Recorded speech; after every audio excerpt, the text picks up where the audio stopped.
Hi, I'm Russ Whitlock, former superintendent of the Lyndon B. Johnson National Historical Park and author of the book, The Texas White House, a photographic journey through the home of Lyndon and Lady Bird Johnson on the LBJ Ranch.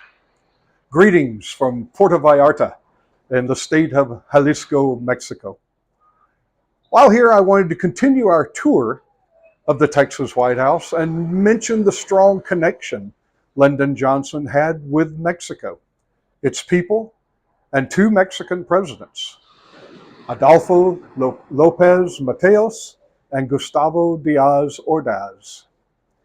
At 19 years of age, LBJ became a 5th, 6th, and 7th grade teacher at a predominantly Mexican-American elementary school in Cotulla, Texas. He witnessed the poverty and lack of supplies for education those students endured. Things he would remember when he signed the Elementary and Secondary Education Act in 1965. He and his new bride, Claudia Alta Taylor, that we all know as Lady Bird, honeymooned in Xochimilco, Mexico in 1934.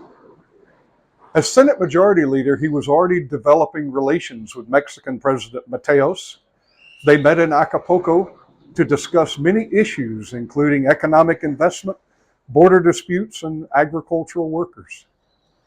President Mateos enjoyed a positive relationship with LBJ, and both he and President Ordaz were guests on the LBJ Ranch, enjoying good Texas hospitality and some ranch barbecues. There are a number of Mexican paintings hanging in the Texas White House, gifts of both Presidents Mateos and Ordaz. LBJ and Lady Bird joined the President and Mrs. Ordaz in Mexico City in 1966, and again in El Paso and Ciudad Juarez in 1967 to celebrate a lands treaty settling a century-old dispute between the two countries caused by a shift in the course of the Rio Grande River. This multinational relationship of friendship and cooperation is celebrated to this day at the Chamizal National Memorial in El Paso. Now to the house. We're entering the den, a central gathering place of the Texas White House. The den was entered from the outside, the living room, the kitchen, the yellow room, the second floor, and the first floor bedrooms.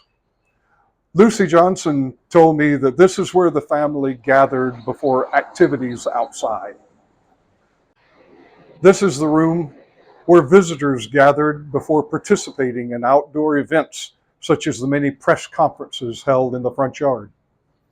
As with all rooms, the den is furnished and decorated with gifts and mementos for the Johnsons. In front of the sofa is a large, very heavy coffee table made from a 1,400-year-old tree that fell in Sherwood Forest. It was a gift from the president of CBS. The wild turkeys was a gift from artist Olive Vandroff, painted onto weathered boards. Above the fireplace is a painting by Porfirio Salinas, famed for his depictions of the Texas Hill Country, and this was the first painting the Johnsons owned. Today there are several Salinas paintings in the house. In this photo, you can see the recliner, a gift of the ranch staff for Christmas 1972. Unfortunately, he passed away in January 1973. Beside the recliner, of course, a telephone. And on the shelf of the side table, a music controller.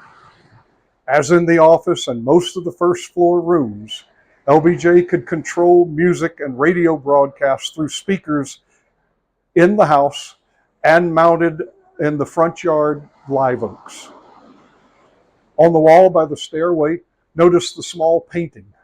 Another of LBJ's favorites was artwork by Fannie Lou Spelse. This one is titled Daddy Returns, and it depicts Rebecca Baines Johnson and little Lyndon watching as his dad, Sam Ely Johnson, returns home, probably from a session of the Texas legislature. From the den, we step into the hallway leading to the bedroom suites of President and Mrs. Johnson. A quick right turn, and you step into the yellow sitting room. The Johnsons enjoyed the yellow oval room in the White House and named this room in its honor. Originally, this was the Johnsons' bedroom, as this was the last of the east side of the house. When the Johnsons purchased it in 1951, remember this photo of the original house? We're now in that room with the bay windows under the gable on the right side. This room was often used for relaxation and informal meetings. Ladies often gathered here after dinner for coffee and conversation, while their husbands discussed affairs of state in other rooms or outside. There is an original bathroom across the hall that served the Johnsons until the expansion of the bedroom suites. The room's decorated with more personal items. Another Salinas painting, this time a gift of the White House staff. On the west wall, hanging quietly among other photos, is a pencil and chalk sketch by Julian Onderdonk. A tragic story associates with this art. You may remember the story of the small television in the kitchen and how the staff watched news coverage of the Kennedy assassination.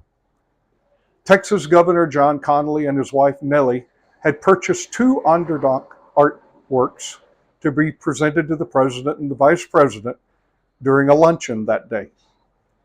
The artwork was placed in the trunk of the Kennedy limousine for easy access later in the day.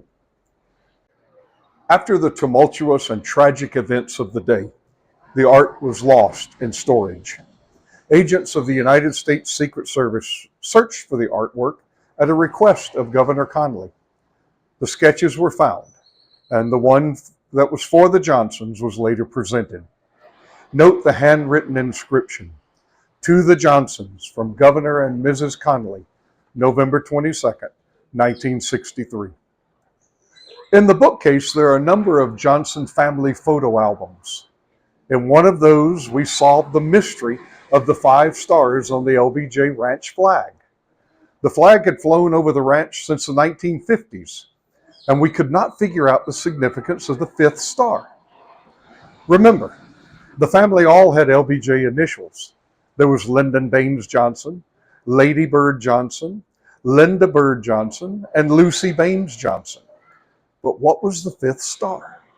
In one of those albums, I came across an old black and white photo of the family with a beagle. The photograph was titled "The LBJs with Little Beagle Johnson." Now we knew, and the mystery was solved. My special thanks to Shirley James, Mrs. Johnson's last personal secretary, for her continued assistance, and to photographer Scott Miller for his support with this and all videos and production of the Texas White House book. Behind the scenes today, Matt Wigglesworth and Shelton Coleman are holding the script, and I certainly appreciate it. I'm Russ Whitlock, and we'll continue our tour of the Texas White House, entering the president's bedroom and bathroom. Yes, there are stories to tell.